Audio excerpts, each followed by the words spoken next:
Nandito naman tayo sa shop ng LRS. Tapos, nag-check naman tayo ng malaking rice cooker na pinaayos sa atin ng customer. Una, itry muna natin. Saksak muna natin. Ganito, totally walang power. So, dapat may power siya. Para sure dito, dito naman yung walang. Ito, 220. Kita nyo, may power. Tapos test natin, pinagsasaksakan. May power siya. So, ngayon, problema ay nandito. Dito yung problema. Alam ko na yun ang problema. Pero bubuksan pa rin natin.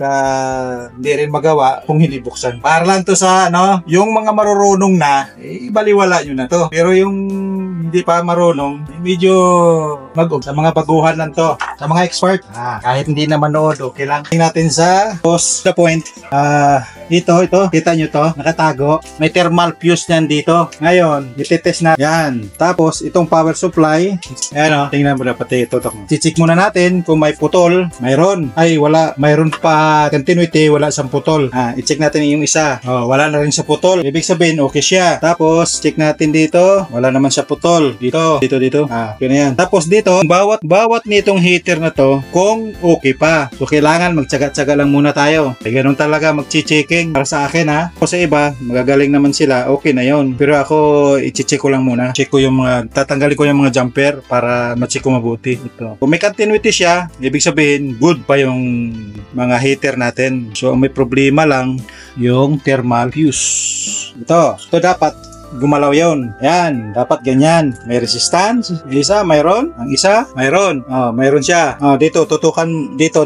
Dapat. Ngayon, dahil ayaw ko rin na may splicing idugtong lang saka ito nandito at saka i-direct kabila yan tingnan nyo ganyan siya diretso naman yan ang gagalang para mas direct siya sa power dito. Tanggalin ko to. Yan, wala akong terminal lugs. Dapat may terminal lugs ko mas mainam na ibalik ko siya sa ganito pero mas malaki ito. Okay, pumasok naman. Tingnan natin kung kaya ipasukin lahat sana. Pilit. Ayaw talaga. Maliit talaga. Lupatan mo sa likod. May paraan pa dyan. Isa. Mayroon akong diyan. May isa dito. Hindi ko sure kung papasok siya. Laki yan. Pero, try ko pa rin. Try lang para makapasok. Para lang makabit. Hindi siya magbuka. Kasi may posible sa during nga nag-iikot ay bumubuka. So ngayon, kailangan may ayon siya. Trikpitan ko na. Lalo na sa mga baguhan at ngayon na nakakita nito. Pero yung expert na talaga laging gumagawa nito, wala na problema sa kanya. Yung problema nito ay yung problema kung saan ko na ilagay ang isang screw. Nasaan na yan? Mga ganyan. Bago ko takipan, ayusin ko try natin muna. Hindi mahulog o kaya nahulog siya, hindi na makita. Dito ko na lang. Kasi ang ito hindi naman sa maabot Hindi naman sa abot. So, yun ang ginawa ko na lang. Dinaritso ko na. Yun, pitan ko na lahat sa hana. Kailangan, be sure na wala dyan. Nakatouch malinis dyan. Okay, kailangan, nakakaber yan. Balik yung kwan. Laki nito. Tapos, isasaksak ko na. Mapower siya dyan. Ibig sabihin, umubra na. Okay. Yun. Okay. Tapos, check natin kung gumagana to. Kailangan mag-ilaw yan pag binaba nito. Umilaw siya. Ibig sabihin, okay na. Tapos, mamaya-maya, tingnan natin dyan. Hipuin lang natin ang kamay natin saglit.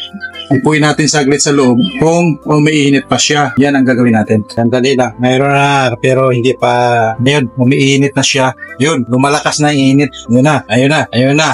Yun, hindi na mahipo. Ayos na. So, i-off na lang natin to. Saka ikabiran ko na lang.